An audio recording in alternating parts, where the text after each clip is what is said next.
আজকে লাল মুরগি ভুনা করব, সোনালী মুরগি। তবে মুরগিটা বেশ বড় ছিল। আসসালামু আলাইকুম, welcome back to my channel. চলে আসলাম রান্নার ভিডিও নিয়ে। কেমন আছেন আপনারা? আলহামদুলিল্লাহ আমিও ভালো আছি, আল্লাহর রহমতে। আশা করি আপনারাও ভালো আছেন। একটা ছেনি পেতে বসলাম মুরগিটা কুটতে। তো মুরগিটার মতো মোটামুটি ডিম হয়েছে। তো মুরগিটা ভালোভাবে কুটে নিতে হবে, তাই টুকরো টুকরো করে কাটতেছি। চলে আসলাম বেসিনের কাছে, বোলটা পেতে ভালো করে ধুয়ে নিচ্ছি মুরগিটা, যাতে ময়লা না থাকে। মুরগিটা ভালো করে ধুতে হবে। একটা একটা করে প্লেটে উঠিয়ে রাখলাম। তাছাড়া আমি মুরগি জালির মধ্যে করে ধুই, আজকে আমি বোলের মধ্যে ফেলে তারপরে ধুইতেছি। অনেক সময় এভাবেই ধুই, আবার জালির মধ্যেও ধুই। যখন যেটা ভালো লাগে আমি তখন সেটাই করে থাকি।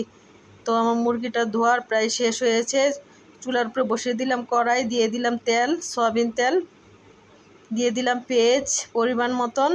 তবে আমি পেঁয়াজটা একটু বেশি খাই, বাটা পেঁয়াজও খাই, কাটা পেঁয়াজও খাই, দুটোটাই খাই। পেঁয়াজটা যখন হালকা বাদামি আসবে তখন আমি মশলাটা দিয়ে দিচ্ছি। সব উপকরণ, হলদি মরিচ যা যা লাগবে সব উপকরণ দিয়ে দিলাম। একটু পানি দিয়ে দিলাম হালকা, তারপরে ভালো মতন নেড়ে। তবে আমি বাটা মশলাও খাই, আইস কুপ করে রেখে দিই ডিপে। যখন যেটা মনে চায় তখন সেটা বের করে খাই, সুবিধা হয় আর কি এভাবে রাখলে। দিয়ে দিলাম লবণ স্বাদ মতন, তারপরে দিয়ে দিব আদা, পরিমাণ মতন আদা দিয়ে দিলাম।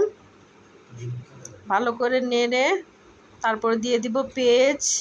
এই যে আমি মরিচ বাটা খাই, মরিচ বাটা দিয়ে দিলাম। গুঁড়ো মরিচও দিয়েছি। পেঁয়াজ বাটা দিয়ে দিলাম, আইস কুপ করা ডিপে রেখেছিলাম যা বলেছিলাম। ভালো করে নেড়ে, যখন ভালো করে নেড়ে তেলটা যখন উপরে চলে আসবে তখন আমি মাংসটা দিয়ে দিব। কত সুন্দর কালারটা এসেছে, তাই না? হ্যাঁ, তবে আমি একটু পেস্টটা একটু বেশি খাই। পেস্ট বাটাটা দিলে একটু তরকারিটা ঘন লাগে, দেখতে ভালো লাগে, খেতেও ভালো লাগে। দিয়ে দিলাম মাংস যেটা আমি ধুয়ে রেখেছিলাম। তবে এই মুরগিটা খেতে মজাই লাগে। তবে আমি ব্রয়লার মুরগিটা তেমন পছন্দ করি না, আমার মেয়ে পছন্দ করে, ওর জন্য আলাদা রান্না করতে হয়। আর আমি লাল মুরগিটা পছন্দ করি, আমার হাজব্যান্ডও পছন্দ করে, আমার ছেলেরাও পছন্দ করে। তবে মেয়ের জন্য আমার সবসময়, ওর জন্য আমার আলাদাভাবে একটা স্পেশাল রান্না করতে হয়। ও ছোটোকাল থেকেই আমার মেয়ে সাদা মুরগি পছন্দ করে। এখন ভালো করে কষিয়ে ঢেকে দিব, মশলাটা যেন মাংসের ভিতরে লেগে যায়, এভাবে কষাতে হবে।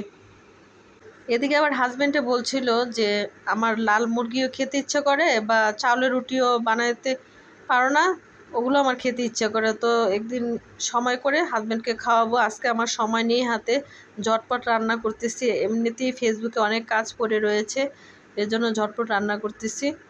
চাউলের রুটি মুরগির মাংস দিয়ে খুবই মজা লাগে, তাই না? আমারও খুবই ভালো লাগে। মুরগিটা আমি ভালোভাবে নেড়ে দিচ্ছি। কত সুন্দর হচ্ছে মুরগিটা, খুবই লোভনীয় দেখতে, তাই না? আরেকটা কথা, আমার কড়াইতে রান্না করতে খুবই ভালো লাগে। আমার কয়েকটা কড়াই আছে, আমি এই কড়াইতে আমি মজা করে রান্না করি। তো ফ্রাই প্যানে আমার তেমন রান্না করতে ভালো লাগে না, আমি কড়াইতে রাঁধতে স্বাচ্ছন্দ্য বোধ করি। এদিকে চলে আসলাম, মুরগিটা চুলায় দিয়ে ঢেকে চলে আসলাম লাল শাক কুটতে। তো লাল শাক বাজার থেকে এনেছে। লাল শাকের মধ্যে হালকা হালকা ডাঁটা শাকও আছে। লাল শাকগুলো ভালো করে বেছে নিতে হবে যাতে ঘাস না থাকে। তো লাল শাক খুবই ভালো জিনিস, এই শাকটা খুবই ভিটামিন। তো লাল শাক চলে আসলাম, লাল শাক কুটাচ্ছে, চলে আসলাম বেসিনের কাছে। এসে শাকগুলো ফেলে পানিটা ছেড়ে ভালো করে ধুয়ে নিতে হবে যাতে বালু না থাকে। তো আমি খেয়াল রাখছি যাতে বালু না থাকে, এভাবে সুন্দর করে ধুয়ে নিতে হবে।